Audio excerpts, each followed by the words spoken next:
Good morning, dear students. The next topic from chapter 2 is Consumers Equilibrium by Indifference Curve Analysis. Consumer equilibrium जो situation है, एक ऐसी situation होती है जिसमें कंज्यूमर मैक्सिमम सेटिस्फेक्शन डिराइव करना चाहता है with no intention to change it, वो उस एक्सपेंडिचर को चेंज भी नहीं करना चाहता and subject to given prices and his given income. Assume हम क्या करते हैं कि प्राइस और इनकम हमें गिवन है. The point of maximum satisfaction is achieved by studying indifference map and budget line together. अब ये जो दो कॉन्सेप्ट्स हमने पहले पढ़े हैं, budget line and indifference map, अब हम इसको साथ में स्टडी करेंगे ताकि हम ये मैक्सिमम सेटिस्फेक्शन का पॉइंट फाइंड आउट कर सकें through indifference curve analysis. On an indifference map, जब भी हम एक इंडिफरेंस मैप बनाते हैं तो हायर इंडिफरेंस कर्व हमेशा हायर लेवल ऑफ सेटिस्फेक्शन ही शो करता है. ठीक है, लोअर इंडिफरेंस कर्व से हायर लेवल वाले में, हायर इंडिफरेंस कर्व में ज़्यादा सेटिस्फेक्शन होता है. So a consumer always tries to remain at the highest possible indifference curve. तो कंज्यूमर तो मैक्सिमम सेटिस्फेक्शन गेन करने के लिए हमेशा highest level of indifference curve की तरफ ही जाना चाहेगा, subject to his budget constraint. लेकिन उसको कहीं ना कहीं अपने बजट को भी साथ में देखना है. Now, what is the condition of consumers equilibrium through this approach? Indifference curve theory के according, there are two conditions of consumers equilibrium. The first one is MRS should be equal to the ratio of prices of two goods, and the second condition is MRS continuously falls. Let us go through the first one. Let the two goods be X and Y. हमने दो goods assume किए हैं X and Y, and the first condition we assume is MRS of X, Y should be equal to prices of ratio of two goods. ये हमने कहा है कि यहाँ पे कंज्यूमर बैलेंस में है. वो क्यों बैलेंस में है, हम ये देखेंगे कि अगर MRS ज़्यादा होगा तब क्या होगा, और अगर रेशियो ऑफ प्राइसेस ज़्यादा होगा तब क्या होगा. See if MRS is greater than PX upon PY. See, मान लीजिए MRS ग्रेटर है दोनों प्राइसेस के रेशियो से. ठीक है, ये MRS है क्या? It is actually rate of substitution. ठीक है, ये सेक्रीफाइस का रेट है जो हम एक गुड को खरीदने के लिए दूसरे को सेक्रीफाइस कर देते हैं, ये वो रेशियो है. ये प्राइसेस के रेशियो के इक्वल होना चाहिए कंज्यूमर इक्विलिब्रियम में, बट हम ये देख रहे हैं कि ये ज़्यादा है. अगर ये ज़्यादा होगा तब क्या होगा? MRS ज़्यादा होने का मतलब सेक्रीफाइस का रेट ज़्यादा है. दो गुड्स से हमारे पास X एंड Y. इसका मतलब ये है, इस कंडीशन का मतलब ये है कि कंज्यूमर X को खरीदने के लिए Y के गुड्स को सेक्रीफाइस करने के लिए रेडी है. ही इज़ विलिंग, कंज्यूमर जो है, he is willing to sacrifice more of Y. ठीक है, दूसरे गुड को वो सेक्रीफाइस करने के लिए तैयार है, मोर ऑफ Y, ज़्यादा गुड्स Y का ज़्यादा सेक्रीफाइस करने के लिए रेडी है to get one more unit of X. इस कंडीशन का मतलब ये है जो मैंने यहाँ लिखा है, to get one more unit of X. अगर उसे एक X का यूनिट भी ज़्यादा खरीदना है then he is ready to sacrifice more of Y.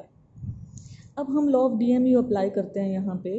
अगर वो X को ही बार बार खरीदता है, इसको सेक्रीफाइस करता जा रहा है और इसको परचेज करता जा रहा है, तो जिस चीज़ को हम ज़्यादा परचेज करते हैं उसकी मार्जिनल यूटिलिटी डिक्लाइन हो जाती है. As per law of DMU, MU declines.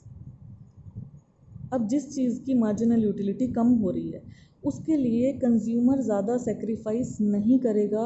Now he will start reducing his sacrifice. अब ये इस सेक्रीफाइस को धीरे धीरे रिड्यूस करेगा क्योंकि इसका सेटिस्फेक्शन भी कम होता जा रहा है.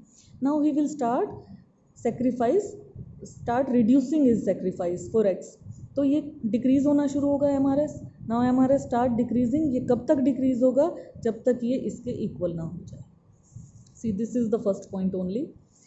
If MRS is greater than PX upon PY, it means that to obtain one more unit of X, the consumer is willing to sacrifice more units of Y.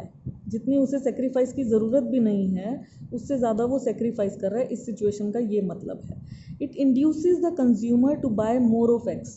Consumer क्या कर रहा है? X को ज़्यादा खरीद रहा है, Y को सेक्रीफाइस ज़्यादा कर रहा है. एज अ रिजल्ट अब MRS फॉल होगा.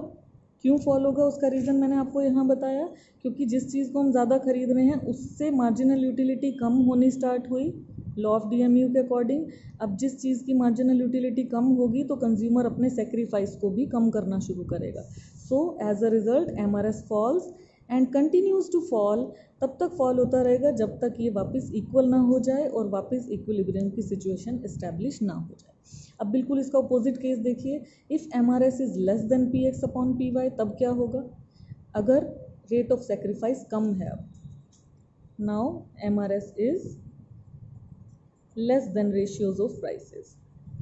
अब ये क्या शो कर रही है सिचुएशन? इस सिचुएशन में हमें क्या पता चल रहा है कि अब कंज्यूमर क्या कर रहा है कि अब उसे एक्स खरीदना है लेकिन वो वाई को सेक्रीफाइस करने के लिए रेडी नहीं है। देखिए एमआरएस इज लेस यानी रेट ऑफ सेक्रीफाइस, ये जो रेट ऑफ सेक्रीफाइस है ये अब कम है, यानी अभी भी उसको एक्स खरीदना है but now he is willing to sacrifice less of Y.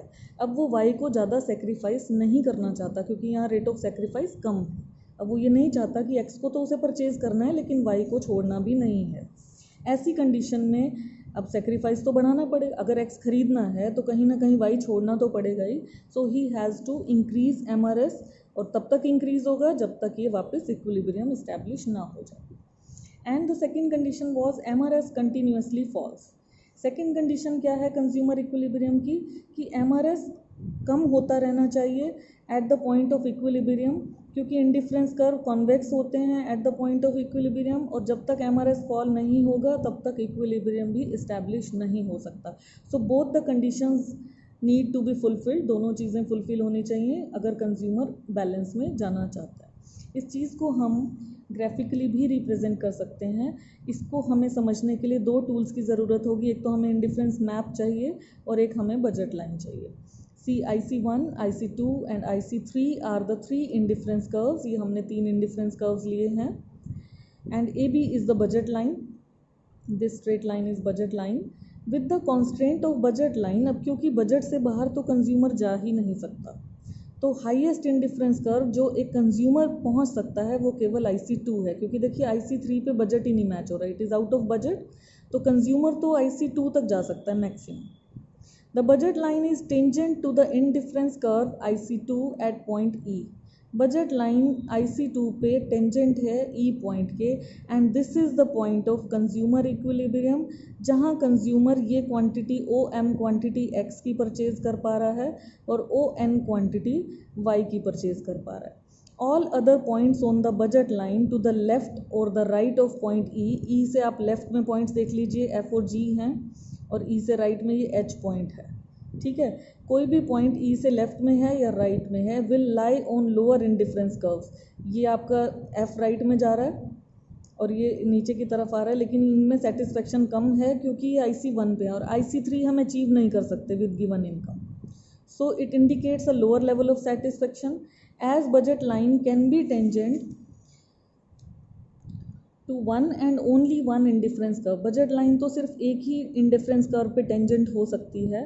So consumer maximises his satisfaction at point E when both the conditions of the consumer equilibrium are satisfied. ये कंडीशंस फिर से यहाँ मेंशन की हुई हैं। सी MRS और दोनों prices का रेशियो इस टेंजेंट पॉइंट पे भी सेम है। At this tangent point E the absolute value of the slope of indifference curve and that of the budget line are same. MRS और प्राइस रेशियो इस point पर same है। Equilibrium achieve नहीं किया जा सकता किसी भी अदर पॉइंट पे। जहाँ एमआरएस ज़्यादा हो या एमआरएस कम हो वहाँ कभी भी इक्विलिब्रियम नहीं हो सकता। It is only established at the point where MRS is equal to PX and PY, and the second condition is also fulfilled in this diagram कि आप पॉइंट E पे देखिए एमआरएस भी डिमिनिशिंग है at point E and IC2 is the convex to the origin at point E। IC2 यहाँ पे convex भी है। ये सारी कंडीशंस यहाँ पे फुलफिल्ड होती हैं। See dear children, MRS, slope of MRS, this triangular portion, slope of MRS, ये फिर से प्राइस रेशियो के इक्वल है यहाँ पे, और यहाँ पे E पॉइंट पे टेंजेंट भी है बजट लाइन के और एमआरएस कंटिन्यूसली फॉल भी हो रहा है। That is why this is the equilibrium point only, as we can not achieve H point with this budget, and F और G पॉइंट में ई से कम सेटिस्फेक्शन है, इसलिए यही पॉइंट ऐसा है जहाँ मैक्सिमम सेटिस्फेक्शन भी है और जहाँ हमारी दोनों कंडीशंस फुलफिल भी हो रही हैं। Thank you, have a nice day.